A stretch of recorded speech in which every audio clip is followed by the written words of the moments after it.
Scene 5. The ambulatory in the Cathedral of Rheims, near the doors of the vestry. A pillar bears one of the stations of the cross. The organ is playing the people out of the nave after the coronation. Joan is kneeling in prayer before the station. She is beautifully dressed, but still in male attire.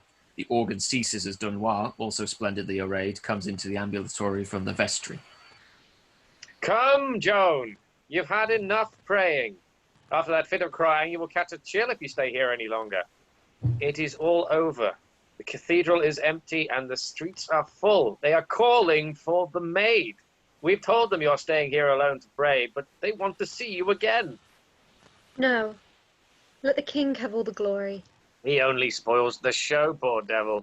No, Joan, you have crowned him, and you must go through with it.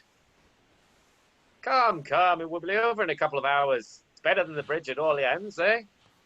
Oh, dear Dunois, how I wish it were the bridge at Orleans again. We lived at that bridge.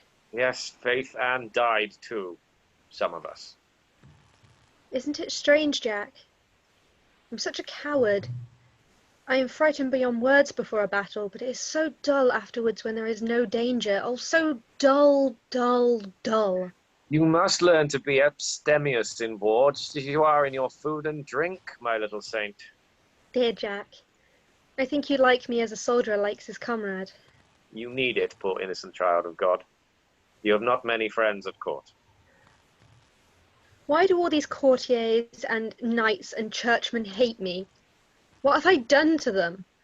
I have asked nothing for myself except that my village shall not be taxed, for we cannot afford war taxes.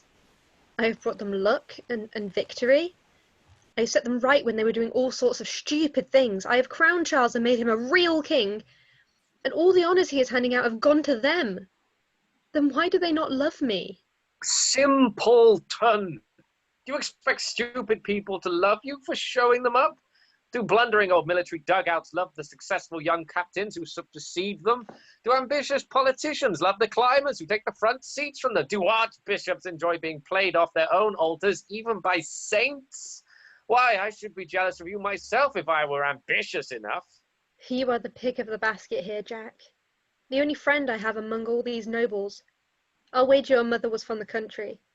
I will go back to the farm when I have taken Paris. I am not so sure that they will let you take Paris. What? I should have taken it myself before this if they had all been sound about it. Some of them would rather Paris took you, I think. So take care. Jack, the world is too wicked for me. If the Gardams and the Burgundians do not make an end of me, the French will. Only for my voices I should lose all heart. That is why I had to steal away to pray here alone after the coronation. I'll tell you something, Jack. It is in the bells I hear my voices. Not today when they all rang, that was nothing but jangling, but here in this corner when the bells come down from heaven, and the echoes linger, or in the fields, where they come from a distance through the quiet of the countryside, my voices are in them. Hark. Do you hear? Dear child of God, just what you said. At the half hour they will say, be brave, go on. At the 3/4 they will say, I am thy help. But it is at the hour when the great bell goes after God will save France. It is then that St. Margaret and St. Catherine, and sometimes even the Blessed Michael, will say things that I cannot tell beforehand. Then, oh then! Then, Joan, we shall hear whatever we fancy in the booming of the bell. You make me uneasy when you talk about your voices. I should think you were a bit cracked if I hadn't noticed that you give me very sensible reasons for what you do, though I hear you telling others you are only obeying Madame St. Catherine. Well, I have to find reasons for you, because you do not believe in my voices. The voices come first, and I find the reasons after, wherever you may choose to believe. Are you angry, Joan? Yes. No. Not with you. I wish you were one of the village babies. Why? I could nurse you for a while. You are a bit of a woman, after all. No, not a bit. I'm a soldier and nothing else. Soldiers always nurse children when they get a chance. That is true.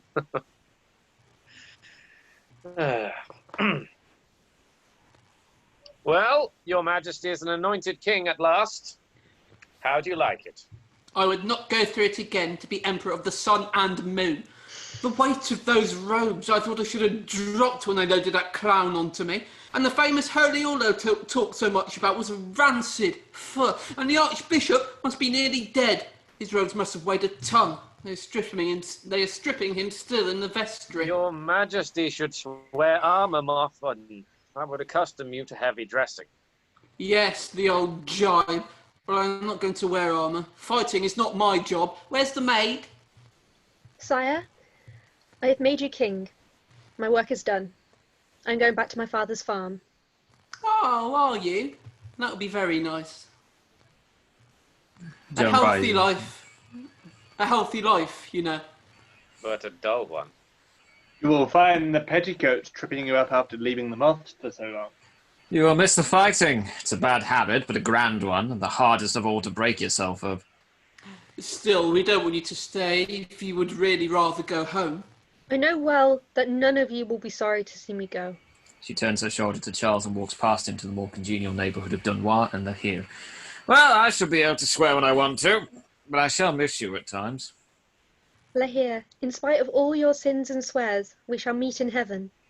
For I love you as I love Patu, my old sheepdog. Patu could kill a wolf. You will kill the English wolves until they go back to their country and become good dogs of God, will you not? You and I together, yes. No. I shall last only a year from the beginning. What? What? I know it somehow. Nonsense! Jack, do you think you will be able to drive them out? Yes. I shall drive them out. They beat us because we thought battles were tournaments and ransom markets. We played the fool while the Godams took war seriously. But I have learnt my lesson and taken their measure. They have no roots here. I've beaten them before, and I shall beat them again. You will not be cruel to them, Jack. The Godams will not yield to tender handling. We did not begin it. Jack, before I go home, let us take Paris. No, we shall lose everything we have gained. Don't let us have any more fighting. We can make a very good treaty with the Duke of Burgundy. Treaty? Well, why not? Now that I am crowned and anointed. Oh, that oil. Oh. The Archbishop comes from the vestry and joins the group between Charles and Bluebeard. Ooh, Archbishop, the maid wants to start fighting again. Have we ceased fighting then? Are we at peace? No, I suppose not. Let us be content with what we have done. Let us make a treaty. Our luck is too good to last, and now is our chance to stop before it turns. Luck? God has fought for us, and you call it luck? And you would stop while there are still Englishmen on the holy earth of dear France? Maid, the king addressed himself to me, not to you. You forget yourself. You very often forget yourself. Then speak, you, and tell him that it is not God's will that he should take his hand from the plough. If I am not so glib with the name of God as you are, it is because I interpret his will with the authority of the church and my sacred office. When you first came, you respected it, and I would not have dared to speak as you are now speaking. You came clothed with the virtue of humility, and because God blessed you, your enterprise is accordingly. You have stained yourself with the sin of pride. The old Greek tragedy is rising among us. It is the chastisement of hubris. Yes, she thinks she knows better than everyone else. But I do know better than any of you seem to, and I am not proud. I never speak unless I know I am right. Just so. How do you know you are right? I always know my voices. Oh, your voices. Oh, your voices. Why don't the voices come to me? I am the king, not you. They do come to you, but you do not hear them. You have not sat in the field in the evening listening for them. When the Angelus rings, you cross yourself and have done with it. But if you prayed from your heart and listened to the thrilling of the bells in the air after they stop ringing, you would hear the voices as well as I do. But what voices do you need to tell you what the blacksmith can tell you, that you must strike while the iron is hot? I tell you we must make a dash at Compiègne and relieve it as we relieved Orléans. Then Paris will open its gates, or if not, we will break through them. What is your crown worth without your capital? That is what I say too. We shall go through them like a red-hot shot for a pound of butter. What do you say, bastard? If our cannonballs were all as hot as your head, and we had enough of them, we should conquer the earth, no doubt. Pluck and impetuosity are good servants in war, but bad masters. They have delivered us into the hands of the English every time we have trusted to them. We never know when we are beaten. That is our great fault. You never know when you are victorious. That is a worse fault. I shall have to make you carry looking glasses in battle to convince you that the English have not cut off all of your noses. You would have been besieged in Orleans still, you and your councils of war, if I had not made you attack. You should always attack. And if you only hold on long enough, the enemy will stop first. You don't know how to begin a battle, and you don't know how to use your cannons, and I do. She squats down on the flags with crossed ankles, pouting. I know what you think of us, General Joan. Never mind that, Jack. Tell them what you think of me. I think that God was on your side. For I have not forgotten how the wind changed and how our hearts changed when you came. And by my faith, I shall never deny that it was in your sign that we conquered. But I tell you as a soldier that God is no man's daily drudge, and no maid's either. If you are worthy of it, he will sometimes snatch you out of the jaws of death and set you on your feet again. But that is all. Once on your feet, you must fight with all your might and all your craft. For he has to be fair to your enemy too, don't forget that. Well, he set us on our feet through you at Orleans, and the glory of it has carried us through a few good battles here to the coronation. But if we presume on it further and trust to God to do the work we should do ourselves, we shall be defeated. And serve us right. But... Shh! I have not finished. Do not think, any of you, that these victories of ours were won without generalship. King Charles, you've said no word in your proclamations of my part in this campaign, and I make no complaint of that. For the people will run after the maid and her miracles, and not after the bastard's hard work finding troops for her and feeding them.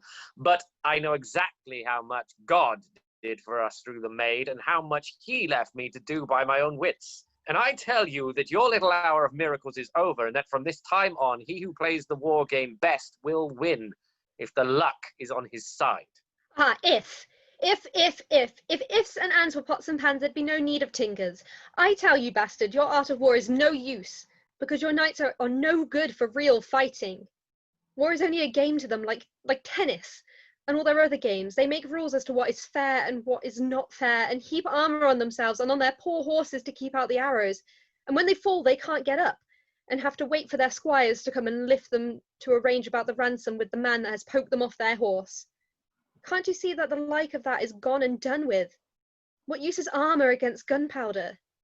And if it was, do you think that men that are fighting for France and for God will stop to bargain about ransoms, as half your knights live by doing? No, they will fight to win, and they will give up their lives out of their own hand into the hand of God when they go into battle, as I do. Common folks understand this.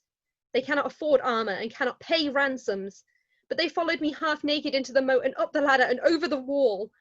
With them it is my life or thine, and God defend the right. You may shake your head, Jack, and Bluebeard may twirl his billy goat's beard and cock his nose at me, but remember the day your knights and captains refused to follow me to attack the English at Orleans. You locked the gates to keep me in, and it was the townsfolk and the common people that followed me and forced the gate and shooed you away to fight in earnest. Not content with being Pope Joan, you must be Caesar and Alexander as well. Pride will have a fall, Joan. Oh, never mind whether it is pride or not. Is it true? Is it common sense? It is true. Half of us are afraid of having our handsome noses broken, and the other half are out for paying off their mortgages. Let her have her way, Dunois. She does not know everything, but she has got hold of the right end of the stick. Fighting is not what it was, and those who know least about it often make the best job of it. I know all that. They do not fight in the old way. I've learnt the lesson of Agincourt, of Poitiers and Crécy. I know how many lives a move of mine will cost. And if the move is worth the cost, I make it and pay the cost. But Joan never counts the cost at all. She goes ahead and trusts to God. She thinks she has God in her pocket. Up to now, she has had the numbers on her side, and she has won. But I know Joan, and I see that someday she will go ahead when she has only 10 men to do the work of 100, and then she will find that God is on the side of the big battalions. She will be taken by the enemy. And the lucky man that makes the capture will receive £16,000 from the Earl of Warwick. £16,000? Hey, laddie, have they offered that for me? There cannot be so much money in the world. There is, in England.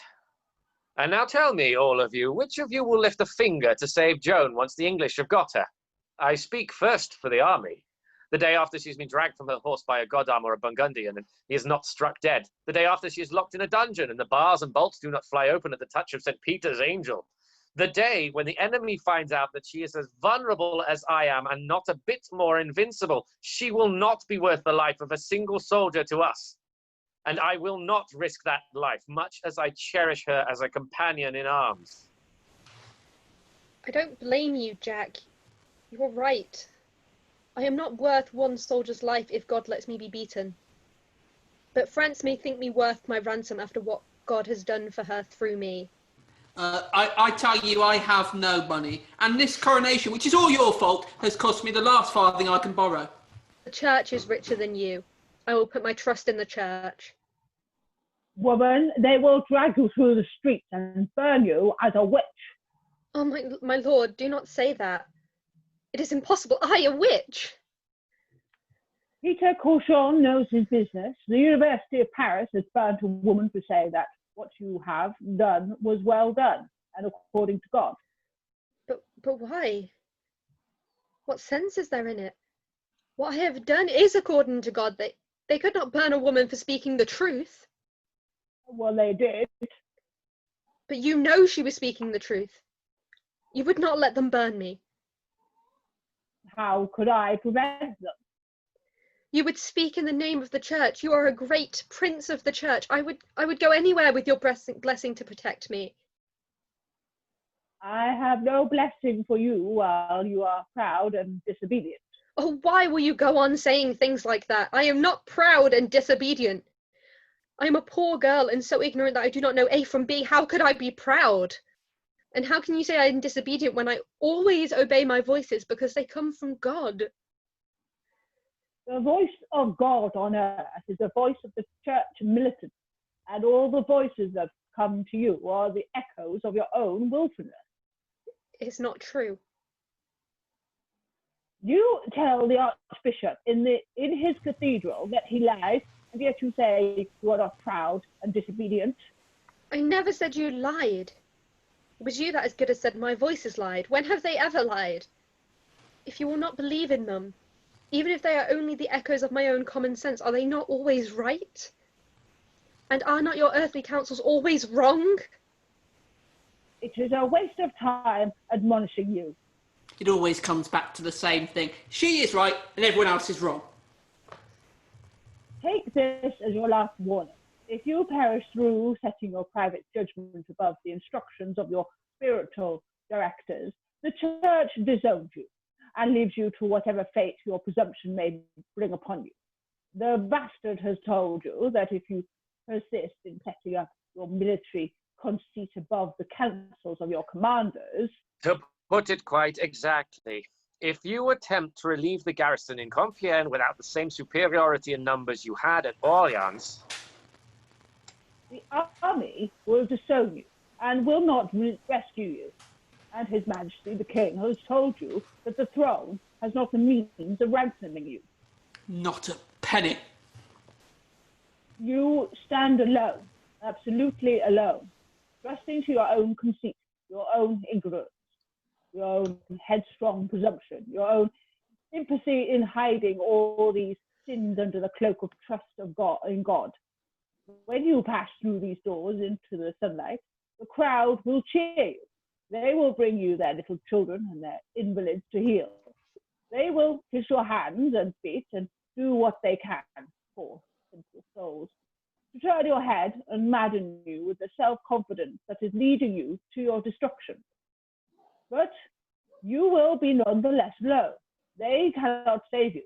We, and only we, can stand between you and the stake at which our enemies have burnt that wretched woman in Paris.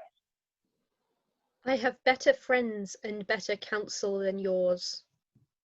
I see that I am speaking in vain to a hardened heart. You reject our protection and are determined to turn us all against you. In future, then, fend for yourself. And if you fail, God have mercy on your soul. That is the truth, Joan. Heed it. Where would you all have been now if I had heeded that sort of truth? There is no help, no counsel in any of you. Yes, I am alone on earth. I have always been alone. My father told my brothers to drown me if I would not stay to mind his sheep while France was bleeding to death. France might perish if only our lambs were safe. I thought France would have friends at the court of the King of France, and I find only wolves fighting for pieces over her poor, torn body. I thought God would have friends everywhere because he is the friend of everyone. And in my innocence, I believe that you, who now cast me out, would be like strong towers to keep harm from me. But I am wiser now, and nobody is any the worse for being wiser. Do not think you can frighten me by telling me that I am alone. France is alone, and God is alone. And what is my loneliness before the loneliness of my country and my God? I see now that the loneliness of God is his strength. What would he be if he listened to your jealous little counsels? Well, my loneliness shall be my strength too. It is better to be alone with God. His friendship will not fail me, nor his counsel, nor his love. In his strength I will dare and dare and dare until I die. I will go out now to the common people and let the love in their eyes comfort me for the hate in yours. You will all be glad to see me burnt. But if I go through the fire, I shall go through it to the hearts for ever and ever. And so, God be with me. She goes from them. They stare after her in glum silence for a moment. Then Gilles de Rais twirls his beard. You know, the woman is quite impossible. I don't dislike her, really. But what are you to do with such a character? As God is my judge. If she fell into the Loire, I would jump in full armor to fish her out. But if she plays the fool at Compiègne and gets caught, I must leave her to her doom. Then you had better chain me up, for I could follow her to hell when the spirit rises in her like that. She disturbs my judgment too. There is a change of power in her outburst, but the pit is open at her feet, and for good or evil, we cannot turn her from it. If only she would just keep quiet, or go home. They follow her dispiritedly. End of scene. Scene 6. Rome, 30th of May, 1431. A great stone hall in the castle, arranged for a trial at law, but not a trial by jury, the court being the bishop's court with the Inquisition participating. Hence there are 2 raised chairs side by side for the bishop and the Inquisitor as judges. Rows of chairs radiating from them at an obtuse angle are for the canons, the doctors of law and theology, and the Dominican monks, who act as assessors. In the angle is a table for the scribes with stools. There is also a heavy, rough wooden stool for the prisoner. All these are at the inner end of the hall. The further end is open to the courtyard through a row of arches. The court is shielded from the weather by screens and curtains. Looking down the great hall from the middle of the inner end, the judicial chairs and scribes' tables are to the right. The prisoner's stool is to the left. There are arched doors right and left. It is a fine, sunshiny May morning. Warwick comes in through the arched doorway on the judge's side, followed by his page. I suppose your lordship is aware that we have no business here. This is an ecclesiastical court, and we are only the secular arm. I am aware of that fact. Will it please your impudence to find the Bishop of Beauvais for me, and give him a hint that he can have a word with me before the trial, if he wishes? Yes, my lord. And mind you behave yourself. Do not address him as Pious Peter. No, my lord. I shall be kind to him, because when the maid is brought in, Pious Peter will have to pick a peck of pickled pepper. Cauchon enters through the same door with a Dominican monk and a canon, the latter carrying a brief. The Right Reverend His Lordship, the Bishop of Beauvais, and 2 other reverend gentlemen. Get out, and see that we are not interrupted. Right, my lord. He vanishes airily. I wish your lordship good morrow. Good morrow to your lordship. Have I had the pleasure of meeting your friends before? I think not. This, my lord, is Brother John Lemaitre, of the Order of St. Dominic. He is acting as a deputy for the Chief Inquisitor into the evil of heresy in France. Brother John, the Earl of Warwick. Your reverence is most welcome. We have no Inquisitor in England, unfortunately, though we miss him greatly, especially on occasions like the present. The Inquisitor smiles patiently and bows. He is a mild, elderly gentleman, but has evident reserves of authority and firmness. This gentleman is Canon John de Stivet of the chapter of Bayeux. He is acting as promoter. Promoter? Prosecutor, you would call him in civil law. Ah, prosecutor. Quite. I'm very glad to make your acquaintance, Canon de Stivet. D'Esteve bows. He is on the young side of middle age, well-mannered, but vulpine beneath his veneer. May I ask what stage the proceedings have reached? It is now more than 9 months since the maid was captured at Compiègne by the Burgundians. It is fully 4 months since I bought her from the Burgundians for a very handsome sum, solely that she might be brought to justice. It is very nearly 3 months since I delivered her up to you, my Lord Bishop, as a person suspected of heresy. May I suggest that you are taking a rather unconscionable time to make up your mind about a very plain case? Is this trial never going to end? It has not yet begun, my lord. Not yet begun? Why, you have been at it 11 weeks. We have not been idle, my lord. We have held 15 examinations of the maid, 6 public and 9 private.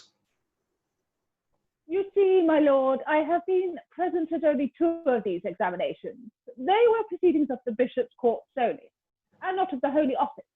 I have only just decided to associate myself, that is, to associate the Holy Inquisition, with my bishop's court. I did not first think that this was a case of heresy at all. I regarded it as a political case and the maid as a prisoner of war. But having now been present at 2 of the examinations, I must admit that this seems to be one of the gravest cases of heresy within my experience. Therefore, everything is now in order, and we proceed to trial this morning. This moment, if your lordship's convenience allows. Well, that is good news, gentlemen. I will not attempt to conceal from you that our patience was becoming strained. So I gathered from the threats of your soldiers to drown those of our people who favour the maid. Dear me, at all events their intentions were friendly to you, my lord. I hope not. I am determined that the woman shall have a fair hearing. The justice of the church is not a mockery, my lord. Never has there been a fair examination within my experience, my lord. The maid needs no lawyers to take her part. She will be tried by her most faithful friends, all ardently desirous to save her soul from perdition. Dear me, at all events their intentions were friendly to you, my lord. I hope not. I am determined that the woman shall have a fair hearing. The justice of the church is not a mockery, my lord. Never has there been a fair examination within my experience, my lord. The maid needs no lawyers to take her part. She will be tried by her most faithful friends, all ardently desirous to save her soul from perdition.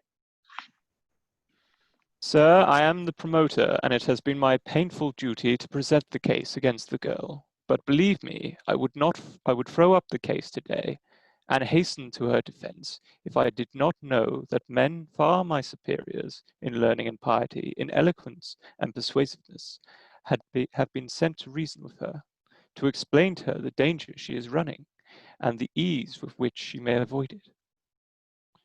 Men have dared to say we are acting from hate, but God is our witness. They lie. Have we tortured her? No. Have we ceased to exhort her, to implore her to have piety on herself, to come to the bosom of her church as an erring but beloved child? Have we... Take care, Canon. All that you say is true, but if you make his lordship believe it, I will not answer for your life. I can hardly for my own. Oh, my lord, you are very hard on us poor English, but we certainly do not share your pious desire to save the maid. In fact, I tell you now plainly that her death is a political necessity, which I regret, but cannot help. If the church lets her go... If the church lets her go, woe to the man, were he the emperor himself, who dares lay her finger on her. The church is not subject to political necessity, my lord. You need have no anxiety about the result, my lord. You have an invincible ally in the matter, one who is far more determined than you that she shall burn. And who is this very convenient partisan, may I ask? The maid herself. Unless you put a gag in her mouth, you cannot prevent her from convicting herself 10 times over every time she opens it. That is perfectly true, my lord. My hair bristles on my head when I hear so young a creature utter such blasphemies. Well, by all means, do your best for her if you are quite sure it will be of no avail. I should be sorry to have to act without the blessing of the church. And yet they say Englishmen are hypocrites. You play for your side, my lord, even at the peril of your soul. I cannot but admire such devotion, but I dare not go so far myself. I fear damnation. If we feared anything, we could never govern England, my lord. Should I send your people in to you? Yes. It would be very good of your lordship to withdraw and allow the court to assemble. Warwick turns on his heel and goes out for the courtyard. Cauchon takes one of the judicial seats, and Destivais sits at the scribe's table studying his brief. What scoundrels these English nobles are. All secular power makes men scoundrels. They are not trained for the work, and they have not the apostolic succession. Our own nobles are just as bad. The bishop's assessors hurry into the hall, headed by Chaplain de Stogumber and Canon de Courcelles, a young priest of 30. The scribes sit at the table, leaving a chair vacant opposite Destivais. Some of the assessors take their seats, others stand chatting, waiting for the proceedings to begin formally. De Stogumber, aggrieved and obstinate, will not take his seat. Neither will the canon, who stands on his right. Good morning, Master Stogumber. Chaplain to the Cardinal of England. Of Winchester, my lord. I have a protest to make, my lord. You make a great many. I am not without support, my lord. Here is Master de Courcelles, Canon of Paris, who associates himself with me in my protest. Well, what is the matter? Speak you, Master de Courcelles, since I do not seem to enjoy his lordship's confidence. My lord, we have been at great pains to draw up an indictment of the maid on 64 counts. We are not told they have been reduced without consulting us. Master de Courcelles, I am the culprit. I am overwhelmed with admiration for the zeal displayed in your 64 counts. But in accusing a heretic, as in other things, enough is enough. Also, you must remember that all the members of the court are not subtle and profound as you, and that some of your very great learning might appear to them to be very great nonsense. Therefore, I have thought that well to have your 64 articles cut down to 12. 12? 12 will, believe me, be quite enough for your purpose. But some of the most important points have been reduced to almost nothing. For instance, the maid has actually declared that the blessed saints Margaret and Catherine and the holy Archangel Michael spoke to her in French. That is a vital point. You think, doubtless, they should have spoken in Latin? No, he thinks they should have spoken in English. Naturally, my lord. Well, as we are all here agreed, I think that these voices of the maid are the voices of evil spirits tempting to her damnation. It would not be very courteous to you, Master de Stogumber, or to the King of England, to assume that English is the devil's native language. So let it pass. The matter is not wholly omitted from the 12 articles. Pray, take your places, gentlemen, and let us proceed to business. All who have not taken their seats do so. Well, I protest, that is all. I think it's hard that all our work should go for nothing. It's only another example of the diabolical influence which this woman exercises over the court. He takes his chair, which is on the chaplain's right. Do you suggest that I am under diabolical influence? I suggest nothing, my lord, but it seems to me that there is a conspiracy here to hush up the fact that the maid stole the Bishop of Senlis's horse. This is not a police court. Are we to waste our time on such rubbish? My lord, do you call a bishop's horse rubbish? Master de Courcelles, the maid alleges that she paid handsomely for the bishop's horse, and that if he did not get the money, the fault was not hers. As that may be true, the point is one on which the maid may well be acquitted.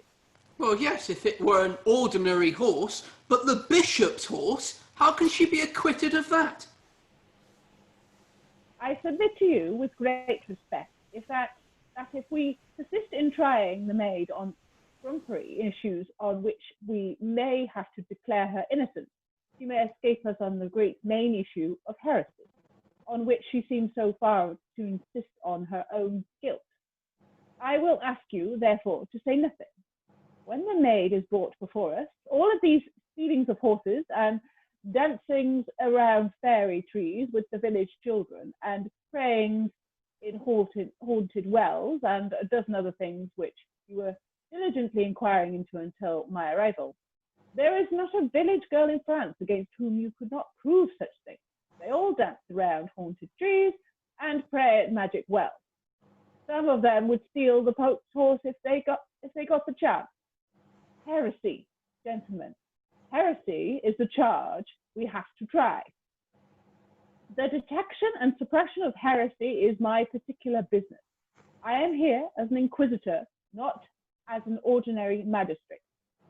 Stick to the heresy, gentlemen, and leave the other matters alone. I may say that we have sent to the girl's village to make inquiries about her, and there is practically nothing serious against her. Nothing What's the serious, fairy my lord? tree not... Be silent, gentlemen, or speak one at a time. Courcelles collapses into his chair, intimidated. That is what the maid said to us last Friday. I wish you had followed her counsel, sir. When I say nothing serious, I mean nothing that men of sufficiently large minds to conduct an inquiry like this would consider serious. I agree with my colleague, the Inquisitor, but it is on the count of heresy that we must proceed. But is there any great harm in the girl's heresy? Is it not merely her simplicity? Many saints have said as much as Joan. Brother Martin, if you had seen what I have seen of heresy, you would not think it's a light thing, even in its most apparently harmless and even lovable and pious origin. Heresy begins with people who are to all appearance better than their neighbours. A gentle and pious girl, or a young man who has obeyed the command of our Lord by giving all his riches to the poor and putting on the garb of poverty, the life of austerity, and the rule of humility and charity. Maybe the founder of a heresy that will wreck both church and empire, if not ruthlessly stamped out in time. The records of the Holy Inquisition are full of histories who dare not give to the world because they are beyond the belief of honest men and innocent women. Yet they all begin with saintly simpletons. I have seen this again and again. Mark what I say. The woman who quarrels with her clothes and puts on the dress of a man is like the man who throws off his fur gown and dresses like John the Baptist. They are followed, as surely as the night follows the day, by bands of wild women and men who refuse to wear any clothes at all. When maids will neither marry nor take regular vows, and men reject marriage and exalt their lust into divine inspiration, then, as surely as the summer follows the spring, they begin with polygamy and end by incest. Heresy, at first, seems innocent and even laudable, but it ends in such a monstrous horror of a natural wickedness that the most tender-hearted among you, if you saw it work as I have seen it, would clamour against the mercy of the Church in dealing with it. For 200 years, the Holy Office has striven with these diabolical madnesses and know that they begin always by vain and ignorant persons setting up their own judgment against God, and taking it upon themselves to be interpreters of God's will. You must not fall into the common error of mistaking these simpletons for liars and hypocrites. They believe honestly and sincerely that their diabolical inspiration is divine. Therefore, you must be on your guard against your unnatural compassion. You are all, I hope, merciful men. How else could you have devoted your lives to the service of our great Saviour? You are going to see before you a young girl, pious and chaste. For I must tell you, gentlemen, that the things said of her by her English friends are supported by no evidence. Whilst there is an abundance of testimony that her excesses have been excesses of religion and charity, and not of worldliness and wantonness, this girl is not one of those whose hard features are the sign of hard hearts, and whose brazen looks and lewd demeanour condemn them before they are accused. The devilish pride that has led her into her present peril has left no mark on her countenance. Strange as it may seem to you, it has even left no mark on her character outside those special matters in which she is proud. So that you will see a diabolical pride and a natural humility seated side by side in the self-same soul. Therefore, be on your guard. God forbid that I should tell you to harden your heart, for her punishment, if we condemn her, will be so cruel that we should forfeit our own hope of divine mercy were there one grain of malice against her in our hearts. But if you hate cruelty, and if any man here does not hate it, I command him on his soul's salvation to quit this holy court. I say, if you hate cruelty, remember that nothing is so cruel in its consequences as the toleration of heresy.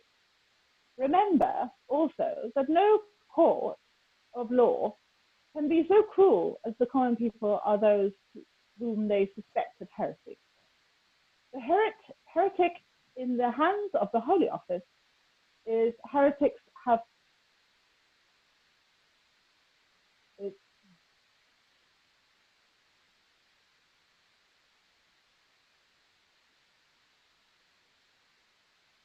the heretics in the hands of the Holy Office is safe from violence, as it is assured of the fair trial and cannot suffer death, even when guilty. If repentance follows sin, innumerable lives of heretics have been saved because the Holy Office has taken them out of the hands of the people, and because the people have yielded them up, knowing that the Holy Office will deal with them. Before the Holy Inquisition existed, and even now when its officers are not within reach, the unfortunate wretch suspected heresy perhaps quite ignorantly and unjustly is stoned, torn in pieces, drowned, burned in his house with all his innocent children, without a trial, unshriven, unburied, save as a dog is buried. All of them deeds hateful to God and most cruel to man. Gentlemen, I am compassionate by nature as well as by my profession, and though the work I have to do may seem cruel to those who do not know how much cruel it would be to leave it undone, I would go to the stake myself sooner than do it if I did not know its righteousness, its necessity, its essential mercy. I ask you to address yourself to this trial in that conviction. Anger is a bad counsellor. Cast out anger. Pity is sometimes worse. Cast out pity. But do not cast out mercy. Remember only that justice comes first. Have you anything to say, my lord, before we proceed to trial? You have spoken for me, and spoken better than I could. I do not see how any sane man could disagree with a word that has fallen from you. But this I will add. The crude heresies of which you have told us are horrible. But their horror is like that of the Black Death. They rage for a while and then die out, because sound and sensible men will not under any incitement be reconciled to nakedness and incest and polygamy and the like. But we are confronted today throughout Europe with a heresy that is spreading among men not weak in mind nor diseased in brain. Nay, the stronger the mind, the more obstinate the heretic. It is neither discredited by fantastic extremes nor corrupted by the common lusts of the flesh, but it, too, sets up the private judgment of the single erring mortal against the considered wisdom and experience of the Church. The mighty structure of Catholic Christendom will never be shaken by naked madmen or by the sins of Merber Adam, but it may be betrayed from within and brought to barbarous ruin and desolation by this arch heresy which the English commander calls Protestantism. Protestantism? What's that? Does the bishop What is the- mean? Is it a new heresy? The English commander, you ever heard of Protestantism? Who's never heard of Protestantism? That reminds me. What is this? That reminds me. What provision has the Earl of Warwick made for the defence of the secular arm should the maid prove obdurate and the people be moved to pity her? Have no fear on that score, my lord. The noble Earl has 800 men at arms at the gates. She will not slip through our English fingers, even if the whole city be on her side. Will you not add, God grant that she repent and purge her sin? That doesn't seem to be consistent to me, but of course I agree with your lordship. The court sits. Let the accused be brought in. The accused! Let her be brought in! Joan, chained by the ankles, is brought in through the arched door behind the prisoner's stool by a guard of English soldiers. With them is the executioner and his assistant. They lead her to the prisoner's stool and place themselves behind it after taking off her chain. She wears a page's black suit. Her long imprisonment and the strain of the examinations which have preceded the trial have left their mark on her, but her vitality still holds. She confronts the court unabashed, without a trace of the awe which their formal solemnity seems to require for the complete success of its impressiveness. Sit down, Joan.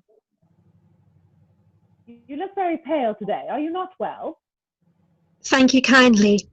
I'm well enough. But the bishop sent me some carp and it made me ill. I'm sorry.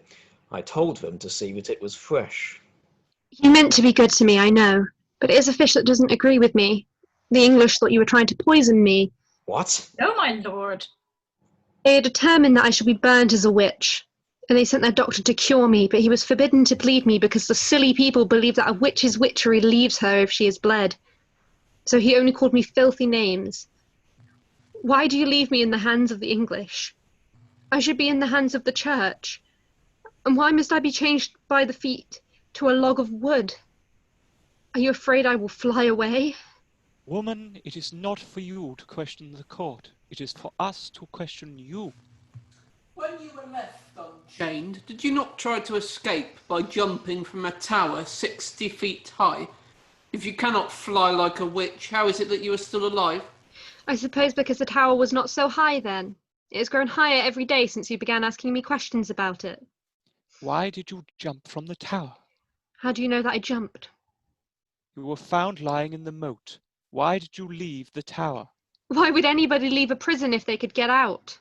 You tried to escape? Of course I did. And not for the first time either. If you leave the door of a cage open, the bird will fly out. That is a confession of heresy. I call the attention of the court to it. Heresy, he calls it. Am I a heretic because I tried to escape from prison? Assuredly, if you are in the hands of the church and you willfully take yourself out of its hands, you are deserting the church, and that is heresy. It is great nonsense. Nobody could be such a fool as to think that. You hear me, my lord, how I am reviled in the execution of my duty by this woman? I have warned you before, Joan, that you are doing yourself no good by these pert answers. But you will talk no sense to me.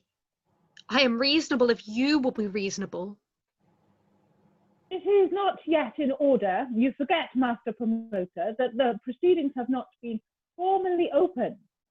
The time for questions is after she has sworn on the Gospels to tell us the whole truth. You say this to me every time. I have said again and again that I will tell you all that concerns this trial. But I cannot tell you the whole truth. God does not allow the whole truth to be told. You do not understand it when I tell it. It is an old saying that he who tells too much is sure to be hanged. I'm weary of this argument. We have been over it 9 times already. I have sworn as much as I will swear, and I will swear no more. My lord, she should be put to the torture. You hear, Joan? That is what happens to the obdurate. Think before you answer. She has been strewn the instrument. She has been strewn the instrument. They are ready, my lord. She has seen them. If you tear me limb from limb until you separate my soul from my body, you will get nothing out of me beyond what I have told you. What more is there to tell you that you could understand? Besides, I cannot bear to be hurt, and if you hurt me, I will say anything you like to stop the pain. But I will take it all back afterwards, so what is the use of that? There is much in that. We should proceed mercifully. But the torture is customary. It must not be applied wantonly. If the accused will confess voluntary, then its use cannot be justified. But this is unusual and irregular. She refuses to take the oath. Do you want to torture the girl for the mere pleasure of it? But it is not a pleasure. It is the law. It is customary. It is always done. That is not so, Master, except when the inquiries are carried on people who do not know their legal business. But the woman is a heretic. I assure you it's always done. It will not be done today if it is not necessary. Let there be an end to this. I will not have it said that we proceeded on forced confessions. We have sent our best preachers and doctors to this woman to exhort and implore her to save her soul and body from the fire. We shall not now send the executioner to thrust her into it. Your lordship is merciful, of course, but it is a great responsibility to depart from the usual practice. Thou art a rare noodle, master. Do what was done last time is thy rule, eh? Thou wanton, darest thou dare call me noodle? Patience, Master, patience. I fear you will soon be only too terribly avenged. Noodle indeed. Meanwhile, let us not be moved by the rough side of a shepherd's last tongue. Nay, I am no shepherd, lass. Though I have helped with the sheep like anyone else, I will do a lady's work in the house, spin or weave against any woman in Rhone. This is not a time for vanity, Joan. You stand in great peril. I know it. Have I not been punished for my vanity? If I had not worn my cloth of gold surcoat in battle like a fool, that Burgundian soldier would have never pulled me backwards off my horse, and I should not have been here. If you are so clever at women's work, why do you not stay at home and do it? There are plenty of other women to do it, but there is nobody to do my work. Come, we're wasting time on trifles. Joan, I'm going to put a most solemn question to you. Take care how you answer, for your life and salvation are at stake on it. Will you, for all you have said and done, be it good or bad, accept the judgment of God's church on earth, more especially as to the acts and words that are imputed to you in this trial by the promoter here? Will you submit your case to the inspired interpretation of the church militant? I am a faithful child of the church. I will obey the church. You will? Provided it does not command anything impossible. Cauchon sinks back in his chair with a heavy sigh. The Inquisitor purses his lips and frowns. Lardvenu shakes his head pitifully. She imputes to the church the error and folly of commanding the impossible. If you command me to declare that all I have said and done and all of the visions and revelations I have had were not from God, then that is impossible. I will not declare it for anything in the world. What God made me do, I will never go back on, and what he has commanded or shall command, I will not fail to do in spite of any man alive. That is what I mean by impossible. And in case the church should bid me to do anything contrary to the command I have from God, I will not consent to it, no matter what it may be. The church contrary to God. Flat heresy. Unbelievable. Completely This is beyond. ridiculous. Oh my God. My lord, do you need anything more than this? Woman, you have said enough to burn 10 heretics. Will you not be warned? Will you not understand? If the church militant tells you that your revelations and visions are sent by the devil to tempt you to your damnation, will you not believe that the church is wiser than you?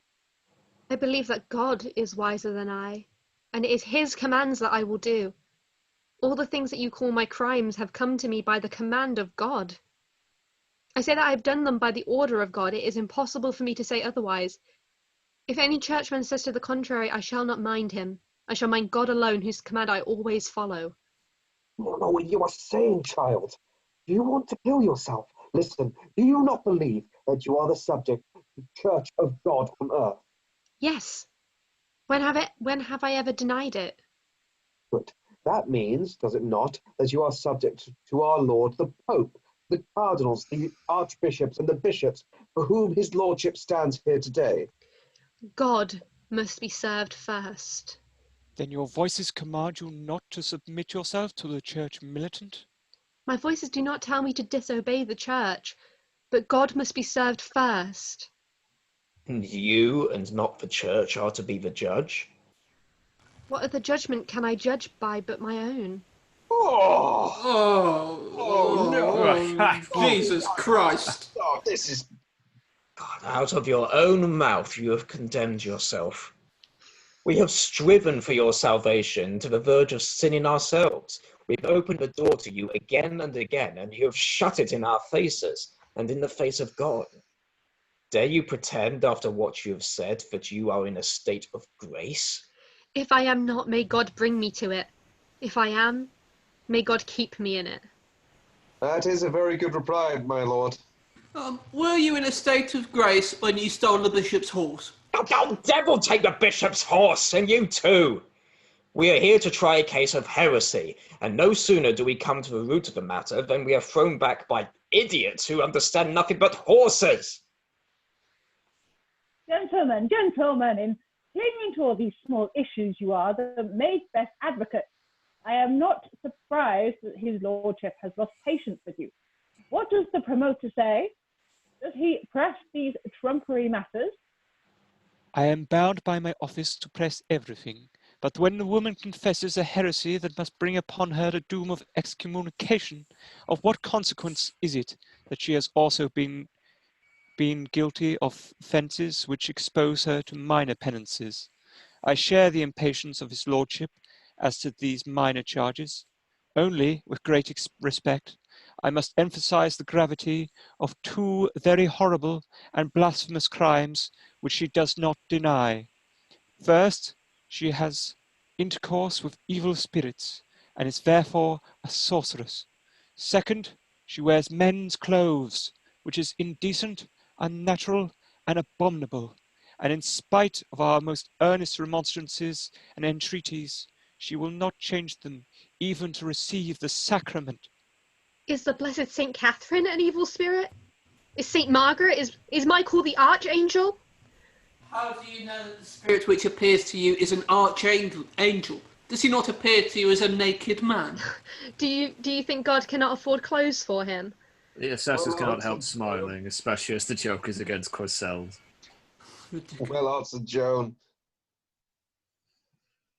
It is, in effect, well answered, but no evil spirit would be so simple as to appear to a young girl in a guise that would scandalize her when he meant her to take him for a messenger from the Most High.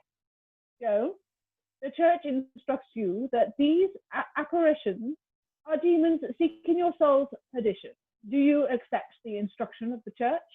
I accept the messenger of God. How could any faithful believer in the church refuse him? Wretched woman, again I ask you, do you know what you are saying? You wrestle in vain with the devil for her soul, my lord. You will not be saved. Now, as to this matter of the man's dress, for the last time, will you put off that impudent attire and dress as becomes your sex? I will not. The sin of disobedience, my lord. But my voices tell me I must dress as a soldier. Joan, Joan, does that not prove to you that the voices are the voices of evil spirits? Can you suggest to us one good reason why an angel of God should give you such shameless advice? Why, yes. What can be plainer common sense? I was a soldier living among soldiers. I am a prisoner guarded by soldiers. If I were to dress as a woman, they would think of me as a woman, and then what would become of me? If I dress as a soldier, they think of me as a soldier, and I can live with them as I do at home with my brothers. This is why St. Catherine tells me I must not dress as a woman until she gives me leave. When will she give you leave? When you take me out of the hands of the English soldiers. I have told you that I should be in the hands of the church, and not left night and day with 4 soldiers of the Earl of Warwick. Do you want me to live with them in petticoats? My lord, what she says, God knows, very wrong and shocking. But there is a grain of worldly sense in it, such as might impose on a simple village maiden. If we were as simple in the village as you are in your courts and palaces, there would be no wheat to make bread for you. That is the thanks you get for trying to save her, brother Martin. Joan, we are all trying to save you. His lordship is trying to save you. The Inquisitor could not be more just to you if you were his own daughter. But you are blinded by a terrible pride and self-sufficiency. Why do you say that? I have said nothing wrong. I cannot understand. The blessed Saint Enthusiast has laid it down in his creed that those who cannot understand are damned. It is not enough to be simple. It is not enough even to be what simple people call good. The simplicity of a darkened mind is no better than the simplicity of a beast. There is great wisdom in the simplicity of a beast, let me tell you, and sometimes great foolishness in the wisdom of scholars. We know that, Joan. We are not so foolish as you think us. Try to resist the temptation that makes pert replies to us. Do you see that man who stands behind you? Your torturer? But the bishop said I was not to be tortured. You are not to be tortured because you have confessed everything that is necessary to your condemnation. That man is the only torturer. He is also the executioner. Executioner, let the maid hear your answers to my questions. Are you prepared for the burning of a heretic this day? Yes, master. Is the stake ready? It is. In the marketplace. The English have built it too high for me to get near her and make the death easier. It will be a cruel death. But you're not going to burn me now? You realize it at last. There are 800 English soldiers waiting to take you to the marketplace the moment the sentence of excommunication is passed. Lips of your judges. You are within a few short moments of that doom. Oh, God. Do not despair, Joan. The church is merciful. You can save yourself. Yes. My voices promised me I should not be burnt. St. Catherine bade me be bold. Woman, are you quite mad? Do you not yet see that your voices have deceived you? Oh no, that is impossible. Impossible? They have led you straight to your excommunication and to the stake which is there waiting for you. Have they kept a single promise to you since you were taken at copying? The devil has betrayed you. The church holds out its arms to you. Oh, it is true. It is true. My voices have deceived me. I have been mocked by devils. My faith is broken. I have dared and dared, but only a fool will walk into a fire. God, who gave me my common sense, cannot will me to do that. Oh, God be praised. He has saved you at the 11th hour. Amen. What must I do? You must sign a solemn recantation of your heresy. Sign? That means to write my name I cannot write. You have signed many letters before. Yes, but someone held my hand and guided the pen. I can make my mark. My lord, do you mean that you're going to allow this woman to escape us? The law must take its course, Master de Stogumber, and you know the law. I know that there is no faith in a Frenchman. I know what my lord the Cardinal of Winchester will say when he hears of this. I know that the Earl of Warwick will do when he learns that you intend to betray him. There are 800 men at the gate who will see that this abominable witch is burnt in spite of your teeth. What did he What's this? Yeah. What did he say? This is past bearing. Who no is faith he? in a Frenchman. He's an intolerable He must fellow. be mad or drunk. Silence, gentlemen. Pray, silence, Master Chaplain. Bethink you a moment of your holy office, of what you are, and where you are. I direct you to sit down. I will not sit down. Master Inquisitor, this man has called me a traitor to my face before now. So you are a traitor. You are all traitors. You've been doing nothing but begging this damnable witch on your knees to recant all through this trial. If you will not sit, you must stand. That is all. I will not stand. My lord, here is the form of recantation for the maid to sign. Read it to her. Do not trouble. I will sign it. Woman, you must know what you are putting your hand to. Read it to her, Brother Martin, and let it all be silent. I, Joan, commonly called the maid, a miserable sinner, do confess that I have most grievously sinned in the following articles. I have pretended to have relations from God and the angels and the blessed saints, and perversely rejected the Church's warnings that these were temptations by demons. I have blasphemed abominably by wearing an immodest dress, contrary to the Holy Scripture and the canons of the Church. Also, I have clipped my hair in the style of a man, and, against all the duties which I have made my sex specially acceptable in heaven, have taken up the sword, even to the shedding of human blood, inciting men to slay each other, invoking evil spirits to delude them, and stubbornly, most blasphemously, imputing these sins to Almighty God. I confess to the sin of sedition, to the sin of idolatry, to the sin of disobedience, to the sin of pride, and to the sin of heresy. All of which sins I now renounce and abjure and depart from, humbly thanking you, doctors and masters, who have brought me back to the truth and into the grace of our Lord.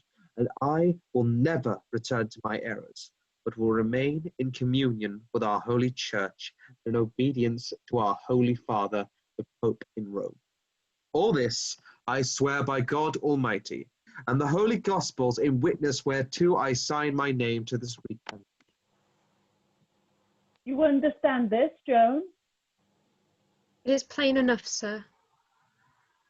And it is true? It may be true. If it were not true, the fire would not be ready for me in the marketplace. Come, Charles, let me guide your hand. Take the pen. G-E-H-A-N-E. So, now, make your mark by yourself. There. Praise be to God, my brothers. The lamb has returned to the flock, and the shepherd rejoices in her more than in 99 persons. We declare thee by this act set free from the danger of excommunication in which thou stood. I thank you. But because thou hast sinned most presumptuously against God and the Holy Church, and that thou mayest repent thy errors in solitary contemplation, and be shielded from all temptations to return to them, we, for the good of thy soul, and for a penance that may wipe out thy sins and bring thee finally unspotted to the throne of grace, do commend thee to eat the bread of sorrow and drink the water of affliction to the end of thy earthly days in perpetual imprisonment. Perpetual imprisonment? Am I not then to be set free? Set free, child, after such wickedness as yours. What are you dreaming of? Give me that writing. Light your fire. Do you think I dread it as much as the life of a rat in a hole? My voices were right. Joan! Joan! Yes! They told me you were fools, and that I was not to listen to your fine words, nor trust to your charity.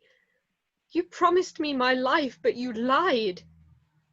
You think that life is nothing more than not being stone dead. It is not the bread and water I fear. I can live on bread. When have I asked for more?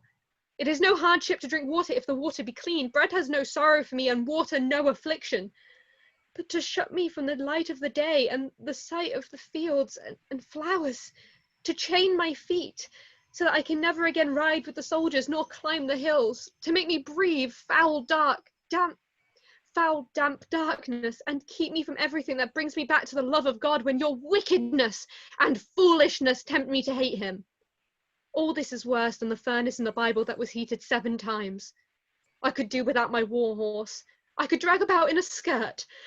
I could let the banners and the trumpets and the knights and soldiers pass me and leave me behind as they lead other women. If only I could still hear the wind in the trees, the larks in the sunshine, the young lambs crying through the healthy frost, and the blessed church bells that send my angel voices floating to me on the wind. But without these things I cannot live, and by your wanting to take them away from me, or from any human creature, I know that your counsel is of the devil, and that mine is of God. Blasphemy! Blasphemy! She said our counsel was of the devil and hers of God. The devil is the devil. She is a relapsed evil. heretic, Evil. obstinate, incorrigible, and altogether unworthy of the mercy we have shown her. I call for her excommunication.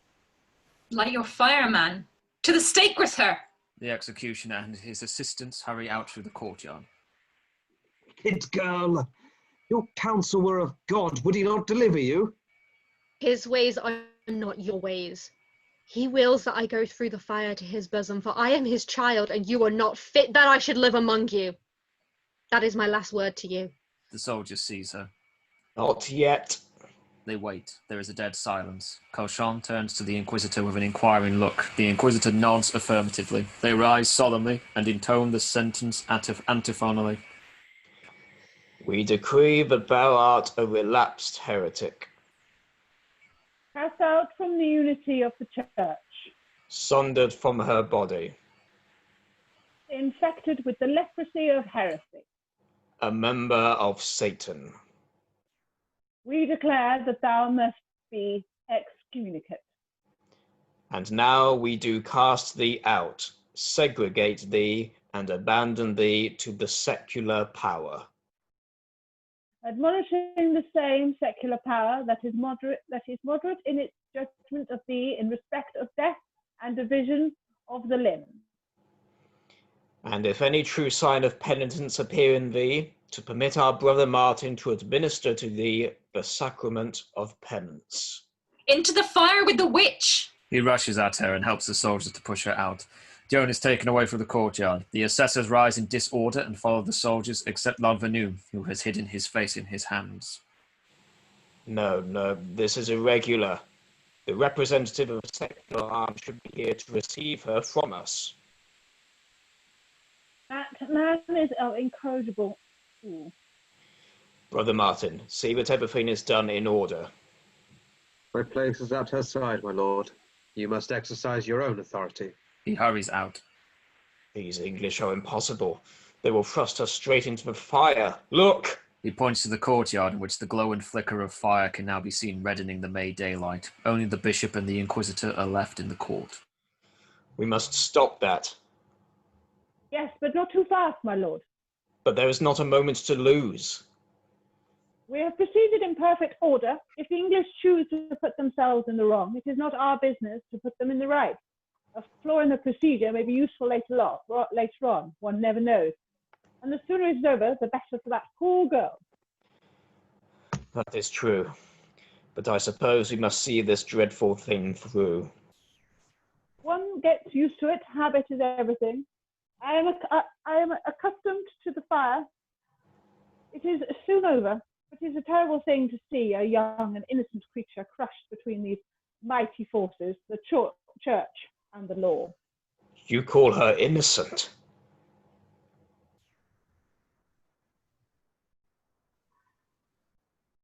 Oh, quite innocent. What does she know of the church and the law? She did not understand the word we were saying. It is the ignorant who suffer. Come, or we shall be late for the end. I shall not be sorry if we are. I am not so accustomed as you. They are going out when Warwick comes in, meeting them. Oh, I am intruding. I thought it was all over. He makes a feint of retiring. Do not go, my lord. It is all over. The execution is not in our hands, my lord, but it is desirable that we should witness the end, so by your leave. He bows and goes out for the courtyard. There is some doubt whether your people have observed the forms of law, my lord. I am told that there is some doubt whether your authority runs in this city, my lord. It is not in your diocese. However, if you will answer for that, I will answer for the rest. It is to God that we both must answer. Good morning, my lord. My lord. Good morning. They look at one another for a moment with unconcealed hostility. Then Cauchon follows the Inquisitor out. Warwick looks round. Finding himself alone, he calls for attendance. Hello, some attendants here. Hello there. Hello. Brian, you young blackguard, where are you? Guard? They've all gone to see the burning. Even that child. The silence is broken by someone frantically howling and sobbing. What in the devil's name? The chaplain staggers in from the courtyard like a demented creature, his face streaming with tears, making the piteous sounds that Warwick has heard. He stumbles to the prisoner's stool and throws himself upon it with heart-rending sobs. What is it, Master John? What is the matter? My lord, for Christ's sake, pray for my wretched, guilty soul. Yes, of course I will. Calmly. Gently. I'm not a bad man, my lord. No, not at all. I meant no harm. I did not know what it would be like. Oh. You saw it then? I did not know what I was doing. I am a hot-headed fool and I shall be damned for all eternity for it. Nonsense. Very distressing, no doubt, but it was not your doing. I let them do it. If I had known, I would have torn her from their hands. You don't know? You haven't seen? It is so easy to talk when you don't know. You madden yourself with words. You damn yourself because it feels grand to throw oil on the flaming hell of your own temper. But when it is brought home to you and you see the thing you have done, when it is blinding your eyes, stifling your nostrils, tearing your heart, then, oh God, take away the sight from me. Oh Christ, deliver me from this fire that is consuming me. She cried to thee in the midst of it. Jesus, Jesus, Jesus, she is in thy bosom and I am in hell forevermore. Come, man, you must pull yourself together. We shall have the whole town talking of this. If you have not the nerve to see these things, why do you not do as I do and stay away? She asked for a cross. A soldier gave her 2 sticks tied together. Thank God he was an Englishman. I might have done it, but I did not. I'm a coward, a mad dog, a fool. But he wasn't an Englishman too. The fool. They will burn him too if the priests get hold of him. Some of the people laughed at her. They would have laughed at Christ. They were French people, my lord. I know they were French. Hush, someone is coming. Control yourself. Lord Venu comes back through the courtyard to Warwick's right hand, carrying a bishop's cross which he has taken from a church. He is very grave and composed. I am informed that it is all over, Brother Martin. We do not know, my lord. May have only just begun. What does that mean exactly? I took this cross from the church for her, that she might see it to the last. She had only 2 sticks that she put up to her bosom. And the fire crept round us, and she saw that if I held the cross before her, I should be burnt myself.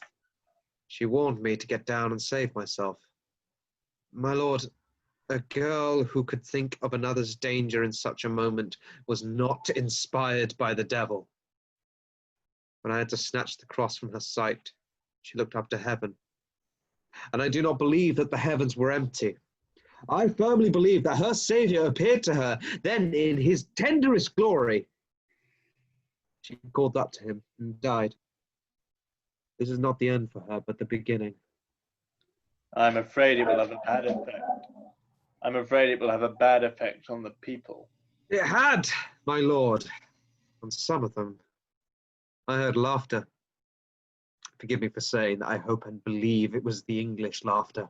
No, it was not. There was only one Englishman there that disgraced his country, and that was the mad dog, Stogumber.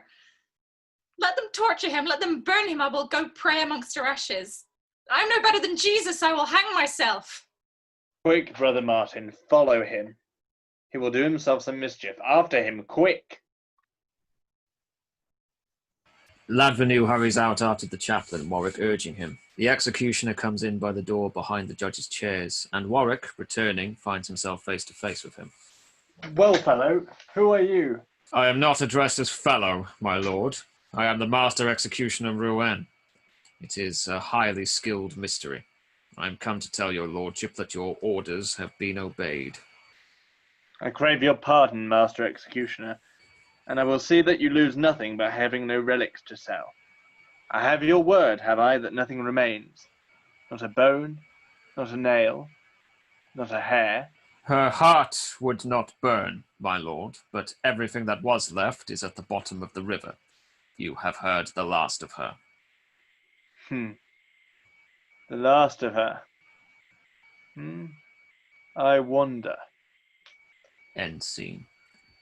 Epilogue. A restless, fitfully windy night in June 1456, full of summer lightning after many days of heat. King Charles VII of France, formerly Joan's Dauphin, now Charles the Victorious, aged 51, is in bed in one of his royal chateaux. The bed, raised on the die of 2 steps, is towards the side of the room, so as to avoid blocking a tall lancet window in the middle. Charles is not asleep. He is reading in bed, or rather looking at the pictures in Fouquet's Boccaccio with his knees doubled up to make a reading desk. The door is on Charles's left, but in front of him, close to the corner farthest from him. A large watchman's rattle, handsomely designed and gaily painted, is on the bed under his hand. Charles turns a leaf. A distant clock strikes the half hours softly. Charles shuts the book with a clap, throws it aside and snatches up the rattle and whirls it energetically, making a deafening clatter. Ladvenu enters, 25 years older, strange and stark in bearing, still carrying the cross from Rouen. Charles evidently does not expect him, for he springs out of bed on the farther side from the door. Who are you? Where is my gentleman of the bedchamber? What do you want? I bring you glad tidings of great joy. Rejoice, O king, for the taint is removed from your blood, and the stain from your crown. Justice, long delayed, is at last triumphant. What are you talking about? Who are you? I am Brother Martin. And who, saving your reverence, may Brother Martin be? I held this cross when the maid perished in the fire. 25 years have passed since then. Nearly 10,000 days. And on every one of those days I have prayed to God to justify his daughter on earth as she is justified in heaven. Oh, yes, I remember now. I have heard of you. I have a bee in your bonnet about the maid. Have you been at the inquiry? I have given my testimony. Is it over? It is over. Satisfactorily? The ways of God are very strange. Ooh, how so? At the trial, which sent a saint to the stake as a heretic and a sorceress, the truth was told. The law was upheld. Mercy was shown beyond all custom. No wrong was done, but the final and dreadful wrong of the lying sentence and the pitiless fire. At this inquiry from which I have just come, there was a shameless perjury, courtly corruption, calumny of the dead, who did their duty according to their lights, cowardly evasion of the issue, testimony made of idle tales that could not impose on a ploughboy. Yet out of the insult to justice, this defamation of the church, this orgy of lying and foolishness, truth is set in the noonday sun on the hilltop. The white robe of innocence is cleansed from the smirch of the burning faggots. The holy life is sanctified. The true heart that lived through the fame consecrated. A great lie is silenced forever, and a great wrong is set right before all men. Oh, my friend, provided they can no longer say that I was crowned by a witch and a heretic, I shall not fuss about how the trick has been done. Joan would not have fussed about it if it all came all right in the end. She was not that sort. I know her. Is her rehabilitation complete? I made it pretty clear that there was to be no nonsense about it. It is solemnly declared that her judges were full of corruption, cozenage, fraud, and malice. 4 falsehood. Oh, never mind the falsehoods. Her judges are dead.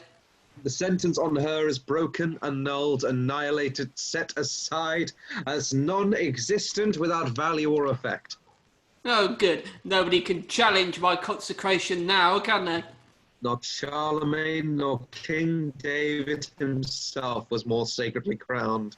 Oh, excellent. Think of what that means to me. I think of what that means to her. Oh, you cannot. None of us ever knew what anything meant to her. She was like nobody else. And she must take care of and she must take care of herself wherever she is. For I cannot take care of her, and neither can you, whatever you may think. You are not big enough. But I will tell you this about her. If you could bring her back to life, they would burn her within 6 months for all their present adoration of her. And you would hold up the cross too, just the same. So, let her rest, and let you and I mind our own business and not meddle with hers. God forbid that I should have no share in her, nor she in me. Henceforth my path will not lie through palaces, nor my conversation be with kings. Much good may it do you, holy man. That was a funny chap. How did he get in? Where are my people? Oh, hello. Someone come and shut the windows. Everything is being blown all over the place. Who's there? Who is that? Oh, murder! Thunder. Easy. Sorry, he jumps into bed and hides under the clothes. Easy, Charlie. Easy. What art making all that noise for? No one can hear thee. Thou art asleep. Joan? Are you a ghost, Joan? Hardly even that, lad. Can a poor burnt-up lass have a ghost? I am but a dream that thou art dreaming. Thou looks older, lad. I am older. Am I really asleep? Fallen asleep over thy silly book. Oh, that's funny. Not so funny as that I am dead, is it? Are you really dead? As dead as anybody ever is, laddie. I am out of the body. Oh, just fancy. Did it hurt much? Did what hurt much? Being burnt. Oh, that. I cannot remember very well. I think it did at first, but then it got all mixed up, and I was not in my right mind until I was free of the body. But do not thou go handling fire and thinking it will not hurt thee. How has thou been ever since? Ah, not so bad. Do you know I actually led out my army out and win battles? Yeah, down into the moat, up to my waist in mud and blood. Up the ladders with the stones and hot pitch raining down, like you. No. Did I make a man of thee after all, Charlie? I am Charles the Victorious now. I had to be brave because you were. Agnes put a little pluck into me too. Agnes? Who is Agnes? Agnes Sorrel. A woman I fell in love with. I dream of her often. I never dreamed of you before. Is she dead, like me? Yes, but she was not like you. She was very beautiful. I was no beauty. I was also a rough one, a regular soldier. I might almost as well have been a man. Pity I wasn't. I should not have bothered you all so much then. But my head was in the skies, and the glory of God was upon me, and man or woman, I should have bothered you as long as your noses were in the mud. Now tell me what has happened since you wise men knew no better than to make a heap of cinders of me. Well, your mother and brothers have sued the courts to have your case tried over again, and the courts have declared that your judges were full of corruption and cozenage, fraud and malice. Not they. They were as honest a lot of poor fools as ever burnt their betters. The sentence on you is broken, annihilated, annulled. Null, non-existent, without value or effect. I was burned all the same. Can they unburn me? If they could, they would think twice before they did it. But they have decreed that a beautiful cross be placed where the stake stood, for your perpetual memory and for your salvation. It is the memory and the salvation that sanctify the cross, not the cross that sanctifies the memory and the salvation. I shall outlast that cross. I shall be remembered when men will have forgotten where ruin stood. There you go, your self-conceit, the same as ever. I think you might say a word of thanks to me for having had justice done at last. Liar. Thank you. Why, if it isn't Peter Cauchon? How are you, Peter? What luck have you had since you burned me? None. I await the justice of man. It is not the justice of God.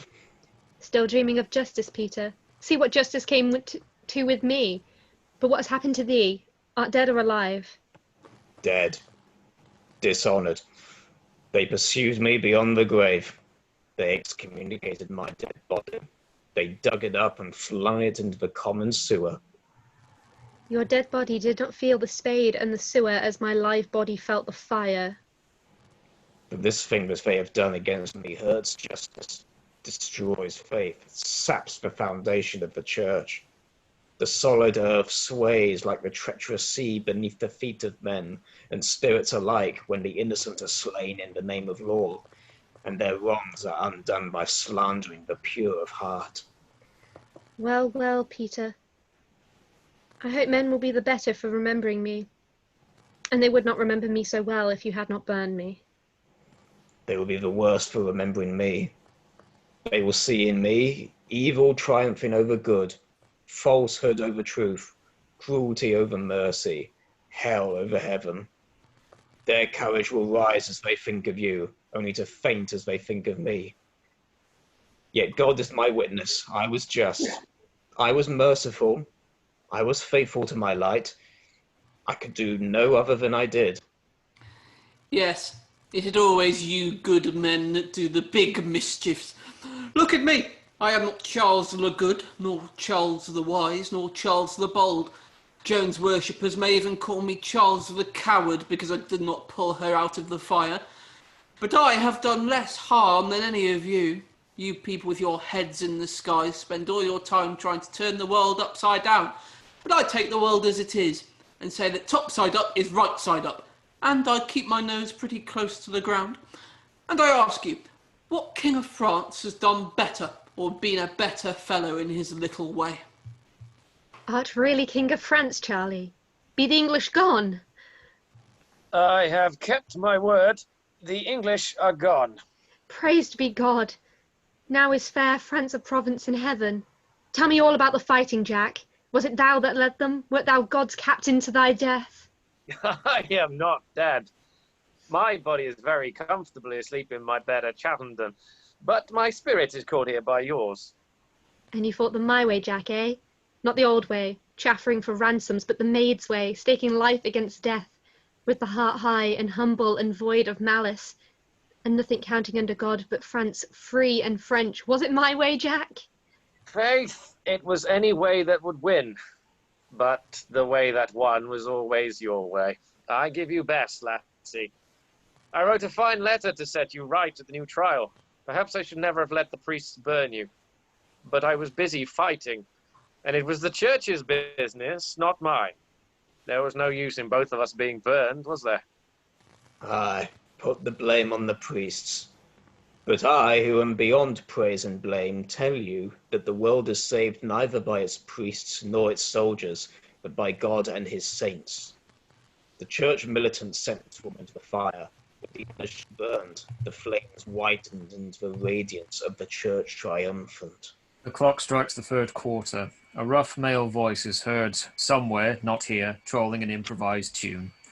A ruffianly English soldier comes through the curtains and marches between Dunois and Joan. What villainous troubadour taught you that droggle? No troubadour. We made it up ourselves as we marched. We were not gentlefolks and troubadours. Music straight out of the heart of the people, as you might say. Rum, rum, trumpledum, bacon, fat, and rumpledum, old Saint Rumpledum. Pull his tail and stumpledum. You know, that don't mean anything, you know, but it keeps you marching. Your servant, ladies and gentlemen, who asks for a saint. Are you a saint? Yes, lady, straight from hell. A saint and from hell? Yes, noble captain. I got a day off. Every year, you know. That's my allowance for my one good action. Wretch. In all the years of your life, did you do only one good action? I never thought about it. It came sort of natural like. But they scored it up for me. What was it? Oh, it's the silliest thing you ever heard of. He tied 2 sticks together and gave them to a poor lass that was going to be burned. Right. Who told you that? Never mind. Would you know her if you saw her again? Oh, not I. There's so many girls, and they all expect you to remember them as if there was only one in the world. This one must have been a prime sort. But I got a day off every year for her. And so, until 12 o'clock punctually, I am a saint. At your service, noble lords and lovely ladies. And after 12? Oh, after 12, back to the only place fit for the likes of me. Yeah. Back there, you, that gave the lass the cross. Well, she asked for it, and they were going to burn her. She had as good a right to a cross as they had, and they had dozens of them. It was her funeral, not theirs, so where was the harm in it?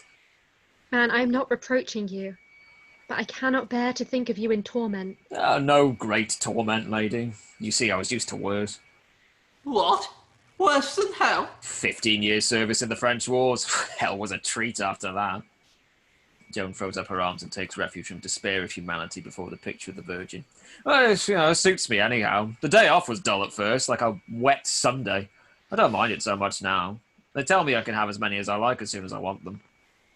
What is hell like? I don't find it so bad, sir. Jolly. Oh. Like as if you were always drunk without the trouble and expense of actually drinking. Tip-top company, too. You know, emperors and popes and kings and all sorts. You know, they chip me about giving that young Judy the cross, but I don't care. I stand up to them proper and tell them if she hadn't a better right to it than they, she'd be where they are. That dumbfounds them, that does. All they can do is gnash their teeth, hell fashion like, and I just laugh. Go off singing the old chanty. You know how it goes. Who's that knocking at the door? They listen. A long, gentle knocking is heard. Come in. The door opens and an old priest, white-haired, bent, with a silly but benevolent smile, comes in and trots over to Joan. Excuse me, gentle lords and ladies. Do not let me disturb you, only a poor, harmless English rector. Formerly chaplain to the cardinal, to my lord of Winchester, John de Stogumber, at your service. Did you say anything? I'm a little deaf, unfortunately, and also a little, well, not always in my right mind, perhaps, but still, it is a small village with few simple people. I suffice. They love me there, and I am able to do a little good. I'm well connected, you see, and they indulge me. Poor old John. What brought thee to this state? I tell my folks they must be very careful. I say to them, if you only saw what you think about, you would know you would think quite differently about it. It would give you a great shock. Oh, a great shock. And they all say, yes, parson, we all know you are a kind man and will not harm a fly. That is a great comfort to me, for I am not cruel by nature, you know. Who said you were? Well, you see, I did a very cruel thing once because I did not know what cruelty was like. I had not seen it, you know. That is the great thing you must see. And then you are redeemed and saved. Were not the sufferings of our Lord Christ enough for you? No. Oh, no, not at all. I had seen them in pictures and read of them in books and been greatly moved by them, as I thought. But it was no use. It was not our Lord that redeemed me, but a young woman whom I saw actually burned to death. It was dreadful, oh, most dreadful, but it saved me. I have been a different man ever since, though a little astray in my wits sometimes. Must then a Christ perish in torment in every age to save those that have no imagination? Well, if I saved all those he would have been cruel to, if he had not been cruel to me. I was not burnt for nothing, was I? Oh no, it was not you. My sight is bad, I cannot distinguish your features. But you were not she. Oh no, she was burned to a cinder, dead and gone. Dead and gone. The executioner steps from behind the bed curtains. She is more alive than you, old man. Her heart would not burn and it would not drown. I was a master at my craft, better than the master of Paris, better than the master of Toulouse, but I could not kill the maid. She is up and alive everywhere. Madam. The Earl of Warwick appears. Madam, my congratulations on your rehabilitation. I feel that I owe you an apology. Oh, please, Don't mention it. The burning was purely political. There was no personal feeling against you, I assure you. I bear no malice, my lord. Just so. Very kind of you to meet me in that way. Touch of true breeding. But I must insist on apologizing very amply. The truth is, these political necessities sometimes turn out to be political mistakes. And this one was a veritable howler. For your spirit conquered us, madam, in spite of our faggots. History will remember me for your sake, though the incidents of the connection were perhaps a little unfortunate. Aye, perhaps just a little, you funny man. Still, when they make you a saint, you will owe your halo to me, just as this lucky monarch owes his crown to you. I shall owe nothing to any man. I owe everything to the spirit of God that was within me. But fancy me a saint. What would St. Catherine and St. Margaret say if the farm girl was cocked up beside them? A clerical-looking gentleman in black frock coat and trousers and tall hat in the fashion of the year 1920 suddenly appears before them in the corner on their right. They all stare at him. Then they burst into uncontrollable laughter. Why this mirth, gentlemen? I congratulate you on having invented a most extraordinarily comic dress. I do not understand. You are all in fancy dress. I am properly dressed. All dress is fancy dress, is it not? Except our natural skins. Pardon me, I am here on serious business and cannot engage in frivolous discussions. I am sent to announce to you that Joan of Arc, formerly known as the Maid, having been the subject of an inquiry instituted by the Bishop of Orleans. Oh, they still remember me in Orleans. By the Bishop of Orleans into the claim of the said Joan of Arc to be canonized as a saint. But I never made such claim. The Church has examined the claim exhaustively in the usual course, and having admitted that the said Joan successively to the ranks of venerable and blessed... Me, venerable, has finally declared her to have been endowed with heroic virtues and favoured with private revelations, and calls the said venerable and blessed Joan to the communion of the Church triumphant as Saint Joan. Saint Joan. On every 30th day of May, being the anniversary of the death of the said most blessed daughter of God, there shall in every Catholic church to the end of time be celebrated in the special office in commemoration of her. And it shall be lawful to dedicate a special chapel to her, and to place her image on its altar in every such church. And it shall be lawful and laudable for the faithful to kneel and address their prayers through her to the mercy seat. Oh no, it is for the saint to kneel. In Basilica Vaticana, the 16th day of May, 1920. Half an hour to burn you, dear saint, and 4 centuries to find out the truth about you. Sir, I was a chaplain to the Cardinal of Winchester once. They always would call him the Cardinal of England. It would be a great comfort to me and to my masters to see a fair statue to the Maid in Winchester Cathedral. Will they put one there, do you think? As the building is temporarily in the hands of the Anglican heresy, I cannot answer for that. The vision of the statue in Winchester Cathedral is seen from the window. Oh, look! Look! That is Winchester! Is that meant to be me? I was stiffer on my feet. The vision fades. I have been requested by the temporal authorities of France to maintain that the multiplication of public statues to the Maid threatens to become an obstruction to traffic. I do so as a matter of courtesy to the said authorities, but must point out on behalf of the Church that the Maid's horse is no greater obstruction to traffic than any other horse. I am glad they have not forgotten my horse. A vision of the statue before Reims Cathedral appears. Is that funny little thing me too? That is Reims Cathedral, where you had me crowned. It must be you. Who has broken my sword? My sword was never broken. It is a sword of France. Oh, never mind.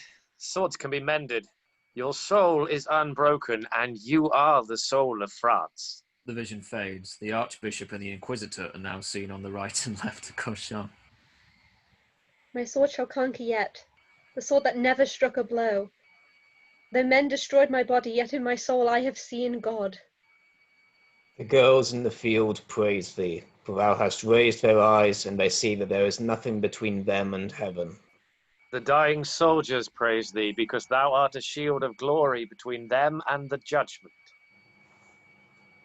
Princes of the church praise thee, because thou hast redeemed the faith their worldliness have dragged through the mire.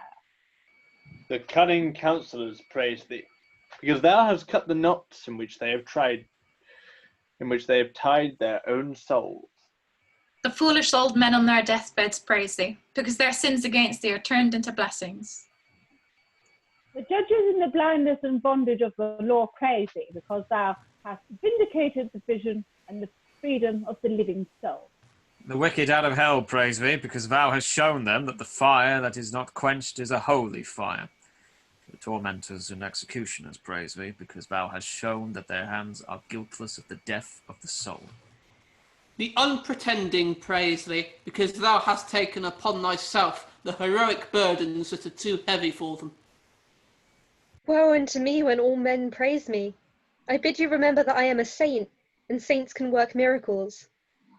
And now tell me, shall I rise from the dead and come back to you a living woman? A sudden darkness blots out the walls of the room as they all spring to their feet in consternation. Only the figures in the bed remains visible. What? Must I burn again? Are none of you ready to receive me? The heretic is always better dead, and mortal eyes cannot distinguish the saint from the heretic. Spare them. He goes out as he came. Forgive us, Joan. We are not yet good enough for you. I shall go back to my bed. He also goes. We sincerely regret our little mistake, but political necessities, though occasionally erroneous, are still imperative. So if you will be good enough to excuse me. He steals discreetly away. Gold return would make me the man you once thought me. The utmost I can say is that though I dare not bless you, I hope I may one day enter into your blessedness. Meanwhile, however, He goes. I who am of the dead testify that the day you were innocent, but I do not see now how the Inquisition could possibly be dispensed with under existing circumstances. Therefore... He goes.